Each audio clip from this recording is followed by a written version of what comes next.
À Marseille, ce 23 juin 1967, Antoine Guérini, 65 ans, parrain corse et patron de la French Connection, fait une halte dans son station-service du 12e arrondissement. C'est son fils Félix qui conduit la Mercedes bleue. Antoine, lui, occupe la place du mort. Deux hommes à moto déboulent et déchargent 11 balles dans le thorax d'Antoine. Un travail de pro, réalisé par des tueurs engagés par l'un de ses rivaux. Quelques jours plus tard, le clan Guérini se retrouve en Haute-Corse. Barthélemy, frère d'Antoine, préside le cortège funèbre dans leur village natal, où les drapeaux sont en berne.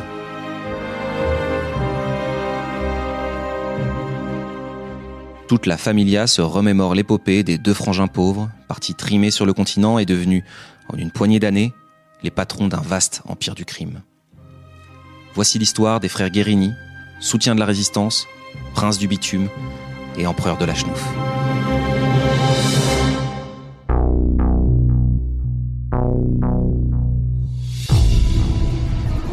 Scène de crime, saison 2. Ça m'intéresse Histoire retrace l'épopée sanglante des pires sociétés du crime. Des ruelles de Palerme au bas-fond de Shanghai, elles ne reculent devant rien pour imposer leurs lois.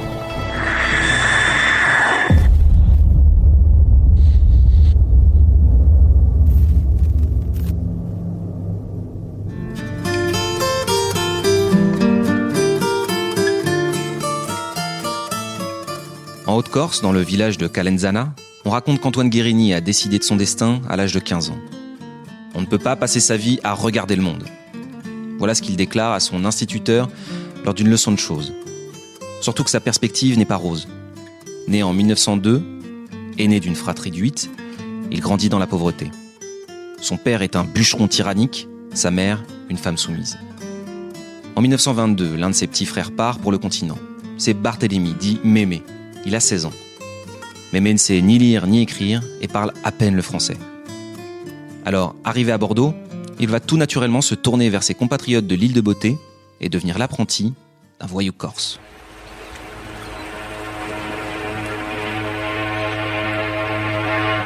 En 1923, Antoine débarque lui aussi dans le sud de la France pour faire son service militaire.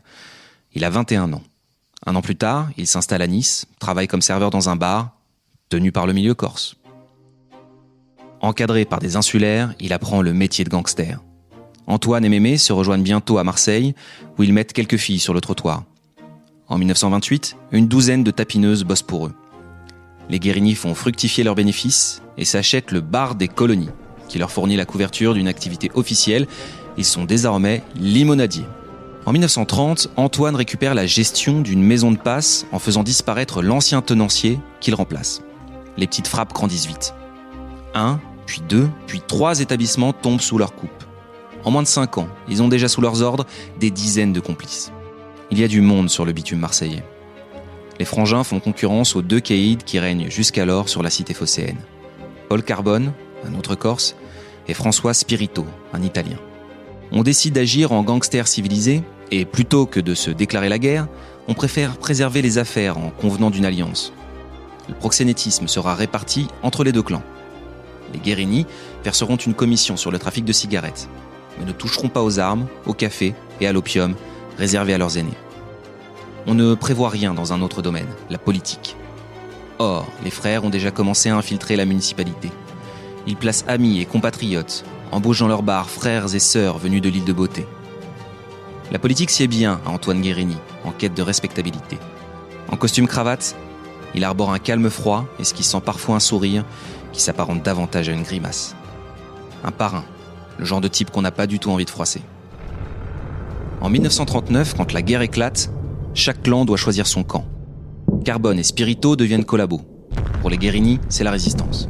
Est-ce par patriotisme ou pour sauvegarder leur business ? Les frangins viennent en aide à des clandestins, des maquisards ou des juifs qui souhaitent quitter la France métropolitaine. On dit aussi que, quand ils constatent que l'occupant s'approche un peu trop des quartiers qu'ils tiennent, ils savent recruter des résistants. À coups d'explosifs, l'occupant comprend vite de quel bois on se chauffe à Marseille. Plus physique que son frangin, Mémé accomplit des faits d'armes et sauve même 2 fois la vie d'un autre jeune résistant, un certain Gaston Defer. Une amitié à la vie, à la mort.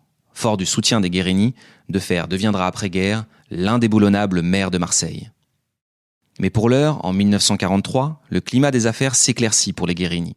Le 16 décembre, Carbone, leur rival, est fauché par un train dans sa voiture. À la Libération, Spirito quitte la France pour fuir l'épuration. Les Guérini ont l'avenir devant eux et la cité à leurs pieds.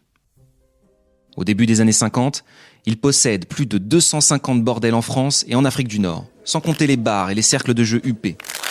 Jet-setters notables et membres du showbiz, Alain Delon, Johnny Hallyday, sont friands de leurs fêtes sur la Côte d'Azur. Si Antoine fait figure de chef de clan, dur et respecté, Mémé est son opposé, chaleureux et tchatcheur.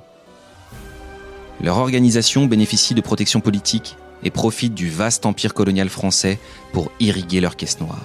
Dans les années 60, ils s'associent pour la contrebande de cigarettes et de la drogue à Lucky Luciano, le parrain de New York.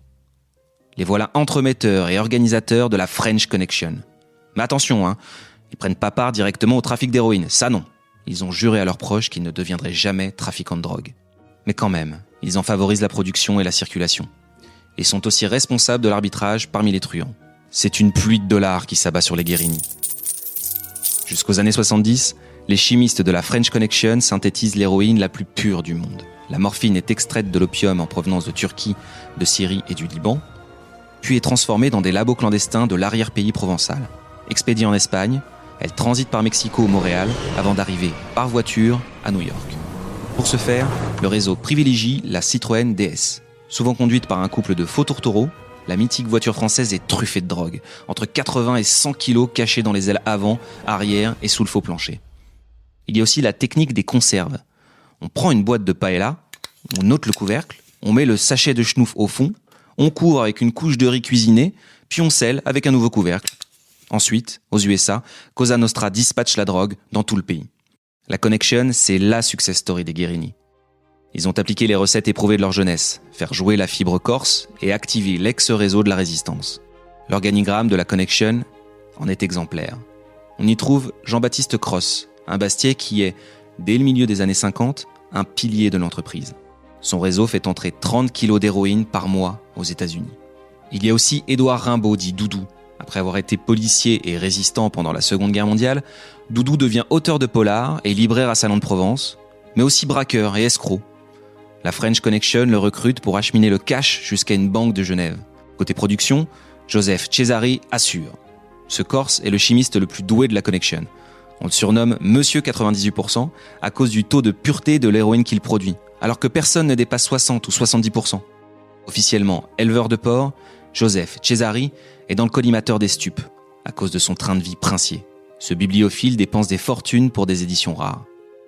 Le 7 octobre 1964, il est arrêté au Clos Saint-Antoine, une villa située à Aubagne. Les policiers l'ont surpris en train d'ensacher 80 kilos de blanche avec ses complices.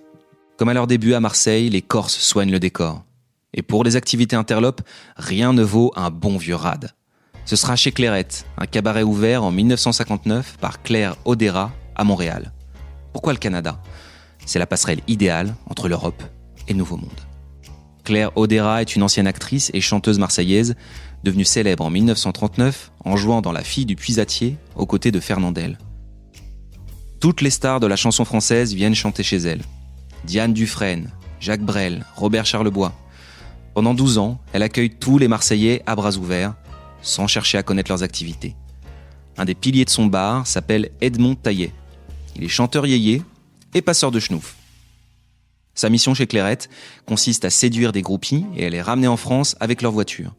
De là, les Canadiennes font le voyage retour en bateau, du Havre à Montréal, en toute ingénuité, avec une voiture bourrée d'héroïne. Edmond Taillet ira même jusqu'à profiter de son amitié avec Johnny Hallyday pour glisser 40 sachets de 500 grammes d'héroïne dans 2 amplis qui parviendront sans encombre à Montréal. Mais le 23 juin 1967, tout s'arrête. Antoine Guérini est abattu par des tueurs à gages à Marseille. Le 16 janvier 1970, Barthélemy est condamné pour complicité de meurtre dans une sordide affaire. Le durcissement de la législation antidrogue le 31 décembre 1970, avec des peines qui passent de 5 ans à 20 ans de prison, voire 40 pour les récidivistes, sonnera le glas de la French Connection. En avril 1971, le séduisant Ed Montaillet est arrêté avec 93 kilos d'héroïne. Pour échapper à une lourde peine de prison, il balance ses complices et ne purge que 4 ans. Il écrira ses aventures dans un livre, The Real Connection. Face au scandale, les politiques tournent le dos au clan. L'Amérique du Sud et l'Asie deviennent les nouveaux fournisseurs de drogue des mafias mondialisées. Barthélemy Guérini, dit Mémé, meurt d'un cancer du rectum en liberté conditionnelle dans une clinique de Montpellier le 1er mars 1982, à 73 ans. Fin d'une époque. Les frères Guérini et la French Connection, un épisode écrit par Véronique Chelmet, raconté par Julien Chavannes et réalisé par Lucas Vibo. Si ce podcast vous a plu, n'hésitez pas à le noter, le liker et le commenter. Vos retours sont très, très précieux. Ce podcast vous est proposé par le magazine Ça m'intéresse Histoire, disponible en kiosque et sur prismashop.fr.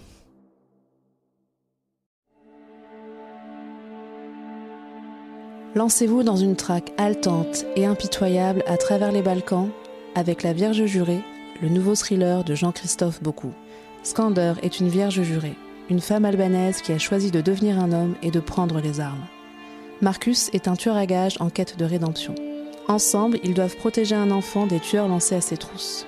Une chasse à l'homme effrénée, distinguée par le Grand Prix du suspense psychologique 2021, décerné par Ça m'intéresse Histoire et les éditions Les Nouveaux Auteurs.